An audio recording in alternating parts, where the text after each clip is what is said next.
भगवान शिव से संबंधित पूजाएं कर सकते हैं, साधनाएं कर सकते हैं। नाना भांति के द्रव्यों से भगवान शिव को प्रसन्न कर सकते हैं। एक भोला भाला साधक जो बहुत विधि विधान नहीं जानता, वो कुछ ऐसे उपाय भी करके भगवान शिव को प्रसन्न कर सकता है कि जिसमें बहुत ज़्यादा आपको मेहनत नहीं लगती और बहुत ज़्यादा मंत्र आदि आपको पढ़ने नहीं पड़ते। कुछ ऐसे द्रव्य हैं जो विभिन्न कामनाओं की पूर्ति करते हैं, और यदि शिव पिंडी के ऊपर प्रातःकाल उन द्रव्यों को चढ़ाया जाए तो हमें नाना भांति के सुख प्राप्त होते हैं। कौन कौन से वो द्रव्य हैं और किस द्रव्य से क्या लाभ मिलता है वो हम आपको बताएंगे। वास्तव में भोले शिव शंभु एक लोटे जल से प्रसन्न हो जाते हैं। कोई मन है स्थिति से भगवान को पुकार करके शिव का पंचाक्षरी मंत्र नमः शिवाय भी कर ले तो उससे भी त्वरित प्रसन्न हो जाते हैं। अब देखो, ऐसे कुछ द्रव्य हैं, उनको आप अपनी नोटबुक में नोट कर लेना। उनसे भगवान शीघ्र शीघ्र प्रसन्न होते हैं। और हम जो भी चीज़ आपको यहाँ बताते हैं वो हम अनुभूत बताते हैं कि जिसको हमने अपने रूप में देखा है, अपने अनुभव में हमने जिसको पाया है, और हजारों लोगों ने वो कार्य किए हैं, कहीं ना कहीं भगवान शिव की कृपा उन्हें प्राप्त हुई है। कई बार हम शारीरिक बाधा से बहुत ज़्यादा कमज़ोर हो जाते हैं, उपाय ढूंढते हैं क्या करें। कई बार शत्रु से पीड़ित होते रहते हैं, तो कई बार धन धान्य की कमी नहीं रहती, और कई बार क्या होता है, धन धान्य की बहुत ज़्यादा कमी बनी रहती है, उसके लिए भी हमें उपाय चाहिए। और कई बार सुख सुविधाएं संपत्ति कुछ भी हमारे पास नहीं हो पाता। तो आइए अब देर न करें, कुछ ऐसे द्रव्यों को लिखें जिनको अर्पण करने से सदा शिव शंभु आपके ऊपर कृपा करेंगे। नोट करें। प्रातःकाल स्नान आदि करने के उपरांत जो साधक शिवलिंग पर चावल चढ़ाता है, धन की प्राप्ति होती है। जो साधक तिल चढ़ाता है, पापों का नाश होता है। जो साधक जौ अर्पित करता है, सुख में वृद्धि होती है, सुख का वर्धन होता है। जो साधक गेहूं से बने पदार्थ शिव को अर्पण करता है, जहां संतान न होती हो, शंभु की कृपा से संतान की प्राप्ति होती है। जो साधक गन्ने का रस चढ़ाता है, धन धान्य लक्ष्मी की प्राप्ति होती है। जो साधक मधु शहद चढ़ाता है, धन धान्य की प्राप्ति होती है, और शत्रु उसका कुछ बिगाड़ नहीं पाता है।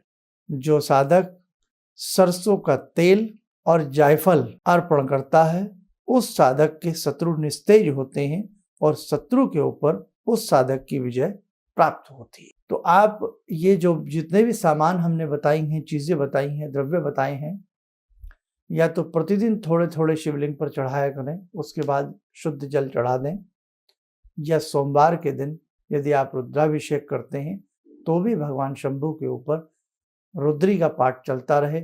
और आप जैसे सरसों के तेल की धार शत्रु के लिए, है ना, आप शत्रु कौन सा शत्रु, वो शत्रु नहीं कि जिससे आपकी थोड़ी बहुत भी मनमुटाव हो गई और आप उसे शत्रु मान बैठे, नहीं साहब।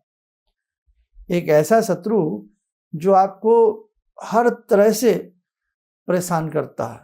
आप 100 लोगों में भी आप अपनी चर्चा करें या सभी आपका पक्ष लेते हैं, कहते हैं भाई आपकी कहीं कोई गलती नहीं है, लेकिन ये व्यक्ति बिना मतलब आपको तंग कर रहा है।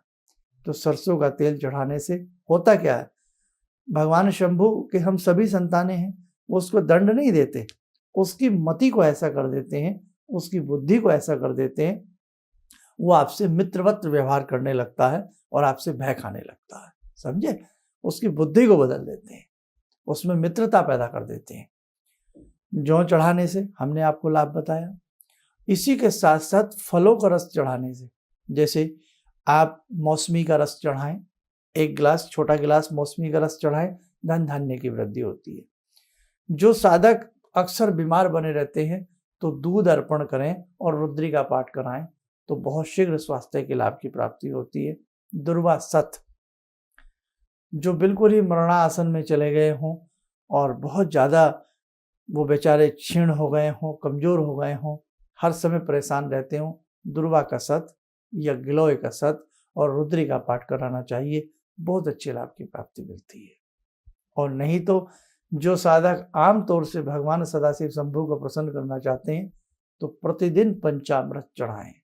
पंचामृत आपको पता ही है, थोड़ा दूध, थोड़ी दही, थोड़ा शहद, थोड़ा घी और शक्कर, सारा चढ़ा दें, नमः शिवाय बोलते रहें, अर्पण करते रहें। उसके बाद शुद्ध जल भगवान शंभू पर अर्पण करें, शिवपिंडी पर पंचमुखी देसी घी का दीप जलाएं और भगवान को नमन करें, नमः शिवाय का जप करें या मृत्युंजय मंत्र का जप करें, बहुत अच्छे लाभ की प्राप्ति होती है। किसी भी शिव मंदिर में शाम के समय शिव तांडव स्तोत्र का पाठ करना और पंचमुखी दीपक सदाशिव शंभू को अर्पण करने से भी नाना भांति की आध्यात्मिक और भौतिक कामनाएं उस साधक की पूर्ण होती है। तो मेरे साधकों, ये सारी चीज़ें नोट कर लेना। जौ सबके घर में होता है, बाजार से 10-5 रुपए का मिल जाता है, आधी किलो ले आइए, साफ करके धूप दीप लगा करके, धूप आदि लगा करके थोड़ा थोड़ा चढ़ाइए। चावल खंडित नहीं चढ़ाना, साबुत चावल हो, थोड़ा थोड़ा चावल चढ़ा सकते हैं। तिल है ना, थोड़ा थोड़ा तिल चढ़ा सकते हैं, लेकिन किसी भी सामान में कीड़ा आदि ना लगा हो, साफ शुद्ध सामान होना चाहिए, क्योंकि हम भगवान को अर्पण कर रहे हैं। हम अपने लिए जब भी कोई चीज़ खाते पीते हैं साफ सुथरी चाहते हैं, तो भगवान को तो उससे भी अधिक आप साफ सुथरे रूप में कोई भी द्रव्य चीज अर्पण करेंगे, सदाशिव शंभू आप